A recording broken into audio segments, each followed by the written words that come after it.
Terima kasih atas kesempatannya. Kami dari kelompok 2 yang beranggotakan Syafa Putri Andika dengan NIM 2020310007. Lalu saya sendiri RR Rika Nitiza Aulia dengan NIM 2020310023 dan Salma Azharah Putri Afrianto dengan NIM 2020310026 akan mempresentasikan materi tentang organisasi, sistem informasi, dan strategi. Apa yang dimaksud organisasi dan sistem informasi? Pengertian organisasi. Organisasi ialah suatu perkumpulan atau wadah bagi sekelompok orang yang bekerja sama dengan terstruktur untuk mencapai tujuan tertentu. Struktur sosial formal stabil yang mengambil sumber daya dari lingkungan dan memprosesnya untuk menghasilkan keluaran atau badan hukum formal dengan peraturan dan prosedur internal yang harus mematuhi undang-undang.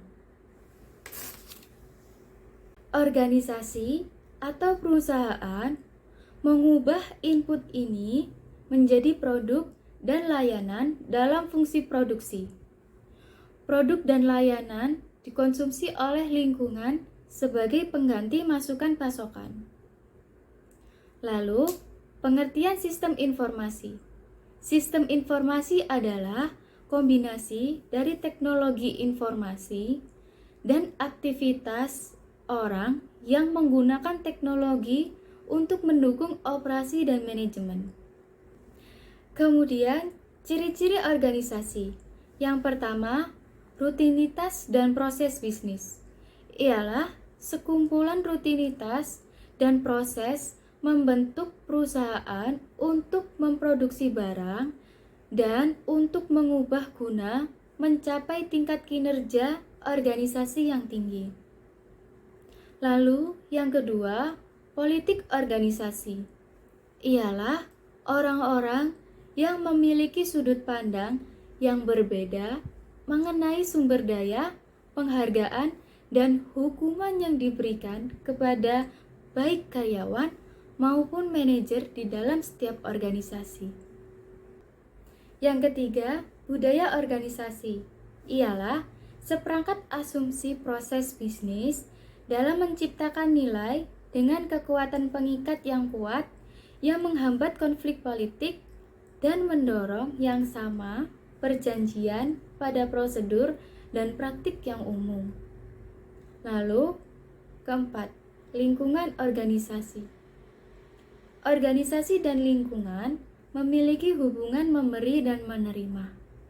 Lingkungan membentuk apa yang dapat dilakukan organisasi, tetapi organisasi dapat mempengaruhi lingkungannya dan sekaligus memutuskan untuk mengubah lingkungan.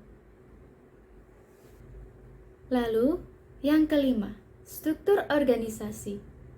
Ialah birokrasi profesional, yaitu organisasi berbasis pengetahuan di mana barang dan jasa bergantung pada keahlian dan pengetahuan profesional. Contohnya seperti firma hukum, sistem sekolah, dan rumah sakit. Fitur umum organisasi. Yang pertama, prosedur standar pengoperasian. Aturan-aturan rutinitas standar ini dikumpulkan menjadi aturan-aturan, prosedur, dan praktik yang disebut prosedur standar pengoperasian. Lalu dikembangkan untuk dapat mencakup semua situasi yang mungkin dihadapi. Prosedur standar pengoperasian sangat membantu mempertahankan efisiensi organisasi modern. Perubahan apapun dalam PSP memerlukan usaha organisasi yang besar. Yang kedua, politik organisasi. Hambatan politik adalah salah satu dari sekian banyak kesulitan terbesar untuk membawa perubahan organisasi, khususnya perkembangan sistem informasi yang baru. Hampir semua sistem informasi yang membawa perubahan signifikan mengenai tujuan yang hendak dicapai perusahaan, prosedur, produktivitas, dan personil berpotensi menghapus oposisi politis yang serius. Kultur organisasi. Kultur organisasi merupakan kumpulan asumsi fundamental seperti mengenai produk apa yang harus dihasilkan organisasi, bagaimana prosesnya, di mana, dan untuk siapa. Umumnya, asumsi-asumsi kultur ini seluruhnya diyakini begitu saja dan arang diutarakan secara publik. Jika kita semua berbagi asumsi kultural mendasar, maka persetujuan dalam hal-hal lainnya dapat dimungkinkan. Setiap perubahan teknologi apapun akan mengancam asumsi kultural yang sudah umum diterima pada organisasi. Fitur khusus organisasi. Yang pertama, struktur usahawan. Ialah perusahaan kecil yang baru mulai dalam lingkungan yang cepat berubah. Ia memiliki struktur sederhana dan dikelola usahawan yang bertindak sebagai direktur pelaksana tunggal. Contohnya, bisnis kecil yang baru mulai. Yang kedua, birokrasi mesin. Ialah besar yang ada di lingkungan yang lambat berubah, menghasilkan barang-barang produksi standar.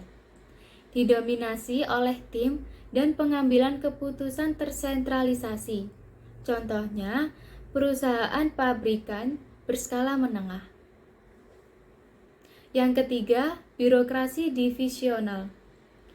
Ialah kombinasi dari beragam birokrasi mesin, masing-masing menghasilkan produk dan layanan yang berbeda. Semua dikendalikan dari kantor pusat. Contohnya, General Motor yang memiliki anak perusahaan sejumlah 500. Yang keempat, birokrasi profesional. Organisasi berbasis pengetahuan di mana bentuk barang-barang produksi dan jasa tergantung pada keahlian dan pengetahuan para profesional. Didominasi oleh kepala departemen dengan otoritas sentralisasi yang lemah. Contoh, perusahaan hukum dan sekolah. Lalu, yang kelima, adhokrasi. Ialah organisasi satuan tugas yang harus merespon lingkungan yang berubah dengan pesat. Terdiri dari sejumlah besar kelompok spesialis yang terorganisasi ke dalam tim multidisipliner jangka pendek dan memiliki kelemahan manajemen pusat. Contoh, perusahaan konsultan seperti Rand Corporation. Bagaimana dampak sistem informasi terhadap organisasi? Dampak ekonomi. Perusahaan berkembang untuk mengurangi biaya transaksi. Teknologi informasi secara potensial mengurangi biaya pada ukuran tertentu, membuka kemungkinan pertumbuhan pendapatan tanpa menambah ukuran atau bahkan pertumbuhan pendapatan yang disertai ukuran yang menyusut. Dampak organisasi dan perilaku. Teori yang berbasis pada sosiologi organisasi yang kompleks juga memberikan beberapa pemahaman tentang bagaimana dan mengapa perusahaan berubah dengan penerapan aplikasi TI baru. 1. Teknologi informasi atau TI meratakan organisasi, yaitu perataan hierarki dengan memperluas distribusi informasi untuk memberikan kekuatan kepada karyawan tingkat rendah dan meningkatkan efisiensi manajemen.